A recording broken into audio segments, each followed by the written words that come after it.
परभणीत smart meter विरोधात नागरिकांमध्ये नाराजी आहे. स्मार्ट मीटरमुळे भरमसाठ वीज बिलांचा आरोप या ठिकाणी करण्यात येतोय. तमिळनाडू राज्यात स्मार्ट मीटर बंदी घालण्यात आली. स्मार्ट मीटरची महाराष्ट्रात सक्ती का, असा सवाल देखील नागरिकांनी उपस्थित केला आहे. परभणीमध्ये स्मार्ट मीटर लावल्या जात आहे, पण या स्मार्ट मीटरमुळे ग्राहकांना नाहक त्रास सहन करावा लागत आहे.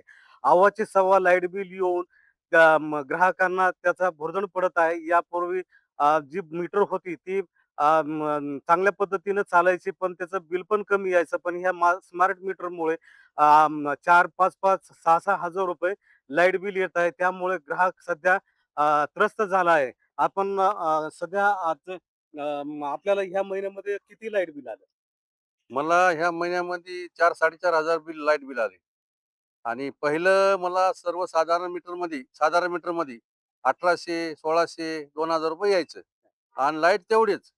युनिट तेवढंच साधारण पडतो. ह्याच्यामध्ये युनिट किती पडतात आणि काय पळतंय काय सांगत नाही. लुट लाईट लागते आपला आणि ते मीटर पुढेच पळते. अशी परिस्थिती आहे मीटरची. काय किती महिन्याला किती लाईट बिल येतं तुम्हाला? आता मला ह्या पहिलं 2020 म्हणतो ना, पहिलं 1800-1600 येत होतं. हा. आता 3500, 4000 जवळ मीटर यायले, दुप्पटच बिल यायले.